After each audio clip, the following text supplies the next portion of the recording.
আসসালামু আলাইকুম ওরহমতুল্লাহি ওবারাকাতু। কেমন আছেন বন্ধুরা? আশা করি আল্লাহর রহমতে সবাই ভালো আছেন। আমিও আলহামদুলিল্লাহ আল্লাহর রহমতে এবং আপনাদের দোয়ায় খুব ভালো আছি। তো 2 দিন পরে নতুন আরেকটি ভিডিও আপনাদের মাঝে নিয়ে আসলাম। তো আজকে রেসিপিটা হচ্ছে আপনাদের খুব পরিচিত একটি রেসিপি।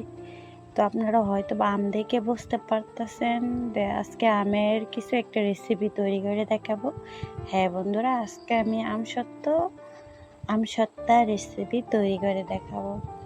তো আপনারা অনেকে আমসত্ত্বা রেসিপি তৈরি করেছেন, অনেকে পারেন। তো আমি যেভাবে আমসত্ত্বাটা তৈরি করি পারফেক্টভাবে অল্প উপকরণ দিয়ে খুব সুন্দরভাবে দোকানের মতো আজকে আমি আপনাদেরকে আমসত্ত্বা বানিয়ে দেখাবো, টক ঝাল এবং মিষ্টি। তো যারা এখনও বানাননি, কাঁচা আম শেষ হওয়ার আগেই বানিয়ে একবার হলেও খেয়ে দেখুন। বছর জুড়ে বয়মে রেখে এই আমসত্ত্বা রেসিপিটা সারা বছরই খেতে পারবেন। তো এখন যেহেতু কাঁচা আমের সিজন, তো আর কয়দিন কাঁচা আম পরে পাবেন না, শুধু পাকনা আম পাবেন। তো কাঁচা আম থাকতে আপনারা সুন্দর সুন্দর আচার বানিয়ে ঘরে রাখতে পারেন। তো এই আমগুলো শিলাবৃষ্টি হয়েছিল আমাদের এলাকায়। তো আমাদের গাছে এই আমগুলো শিল পড়ে ফেটে নিচে পড়ে গিয়েছে। তো আজকে আমি ওই আমগুলোই কুড়িয়ে নিয়েছি আমসত্ত্বা বানানোর জন্য। তা আমগুলো আমি কেটে ধুয়ে পরিষ্কার করে নিয়ে আসতেছি প্রথমে।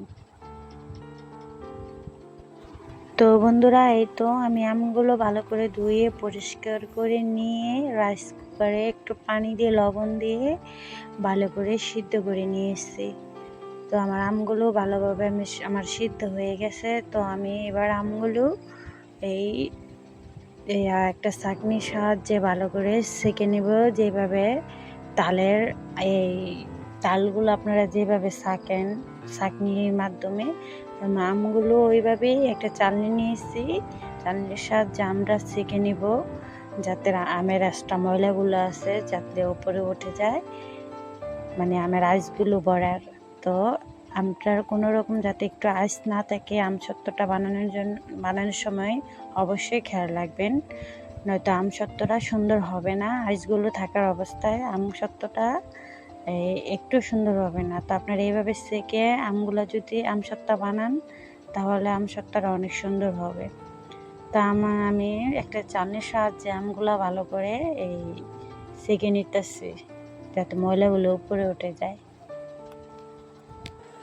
তো বন্ধুরা, আমগুলো আমি ভালো করে চালনির সাহায্যে সেঁকে নিয়েছি, উপরে রাস্তা ময়লাগুলো ফালাই দিচ্ছি। দেখুন কতটা সুন্দর হয়েছে, একেবারে পাকা আমের মতো দেখা যাচ্ছে সিদ্ধ করার পর। তো এবার আমি এর মধ্যে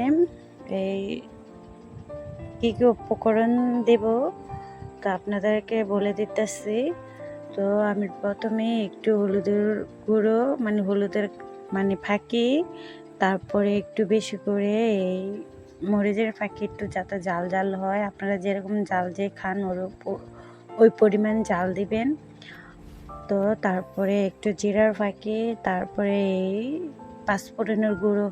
তো আপনারা অবশ্যই পাঁচফোড়নের গুঁড়োটা দিবেন, আমসত্ত্বটা খেতে ভালো লাগবে, সুন্দর একটা ঘ্রাণ আসবে। তারপর পরিমাণ মতো আমি চিনি দিয়ে দিতেছি। তো আপনারা যেরকম মিষ্টি খাবেন ওই পরিমাণ চিনি দিবেন। তারপরে একটু লবণ দিলাম, যেহেতু আমি আমটা সিদ্ধ করার সময় লবণ দিয়েছি, তাই এখন আমি বেশি লবণ দেবো না, একটু লবণই দিয়েছি।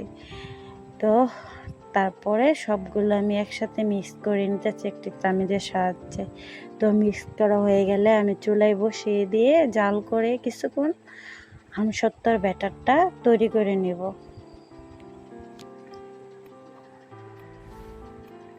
তো বন্ধুরা, আপনারা এই আমসত্ত্বাটা বানানোর সময় আপনারা চাইলে আরও অন্য অনেক ময় মশলা দিয়েও বানাতে পারেন, আপনারা যেরকম ময় মশলা খান। তো আমি যেরকমভাবে বানাইবে, আমি যেরকম ময় মশলা খাই আমার পরিমাণ মতো আমি দিয়েছি। তো আপনারা চাইলে এখানে আরও ময় মশলাও অ্যাড করতে পারেন, আপনাদের ইচ্ছে। তো এখন আমি চুলায় বসিয়ে দিয়েছি ভালো করে মিক্স করে।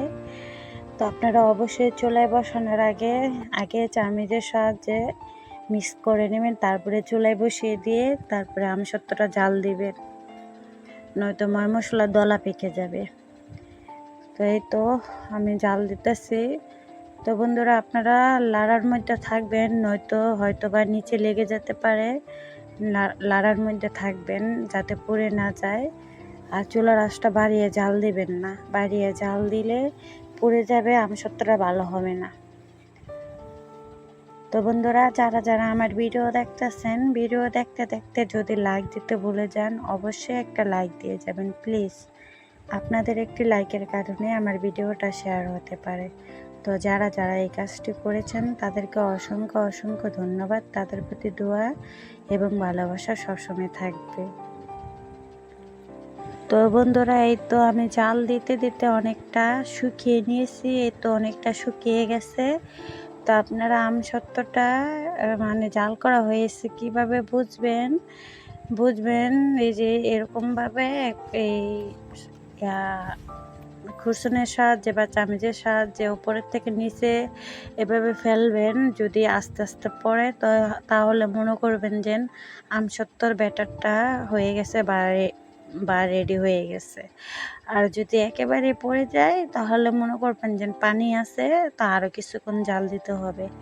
তো আমসত্ত্বটা এই ভালো করে জাল দিয়ে নেবেন যাতে একটু পানিটা না থাকে, আর যাতে আস্তে আস্তে পড়ে চামচের সাহায্যে, তাহলে বুঝবেন যে আমসত্ত্বটা হয়ে গেছে।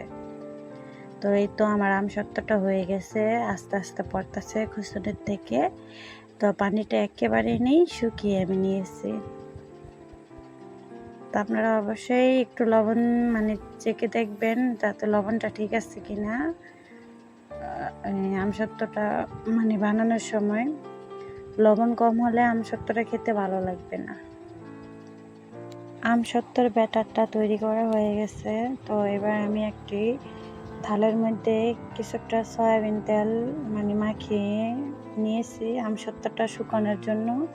তো আপনারা অবশ্যই একটু তেল মাখিয়ে নেবেন, ব্রাশ করে নেবেন যাতে শুকানোর পরে সুন্দরভাবে আমসত্ত্বটা উঠে যায়। তো আমি একটা থালের মধ্যে মাখিয়ে নিয়ে তো আমগুলো ভালো করে ঢেলে আমি সুন্দর করে বিছিয়ে নিয়েছি একটি চামিচের সাহায্যে। এবার আমি রোদে শুকাতে দেব। তো আপনারা অবশ্যই এই ভালো করে তেল মেখে নেবেন যাতে শুকানোর পরে সুন্দর করে উঠে যায়। তো আপনারা মোটা করেও দিতে পারেন, পাতলা করেও দিতে পারেন, যে যেরকমভাবে দেন ওরকমভাবেই সুন্দর করে শুকাবে। তো আমি ততটা মোটাও দিইনি, ততটা পাতলাও দিইনি, মিডিয়ামভাবে দিয়েছি। তো এবার আমি ওই তো রোদে শুকাতে দিয়েছি, আমাদের বাগানে মরিচ ক্ষেতের বাগানের মধ্যে আমি শুকাতে দিয়েছি জায়গার মধ্যে। তা আমাদের গ্রাম এলাকার প্রচুরই রোদ ওঠে। তা আপনারা শহর এলাকায় যারা যারা এই আমসত্ত্বটা বানান, আপনারা চুলার নিচেও দিয়ে শুকাতে পারেন বা ফ্যানের নিচেও দিয়ে শুকাতে পারেন, বা বারান্দায় রোদ উঠলে বারান্দায় রোদেও শুকাতে পারেন।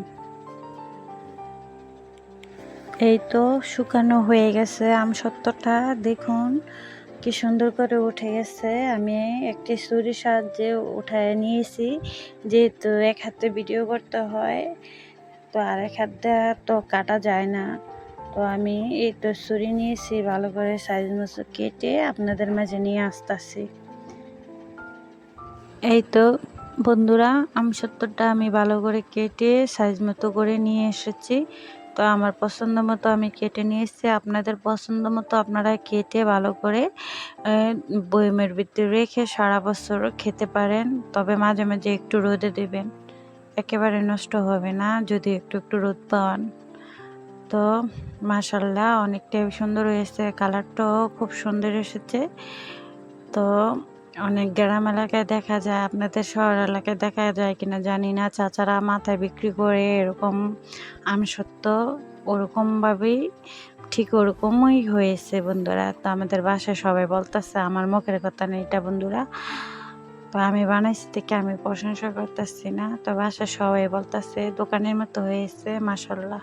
তা আপনারা কাঁচা আম শেষ হওয়ার আগেই এই লোভনীয় আমসত্ত্বটা বানিয়ে বছর জুড়ে রেখে খেতে পারেন, বা সবাই বাড়ির সবাইকে নিয়েই খেতে পারেন, ছোট বড় সবার কাছে ভালো লাগবে, মুখে লুচি আসবে, একটু টক টক একটু জাল জাল।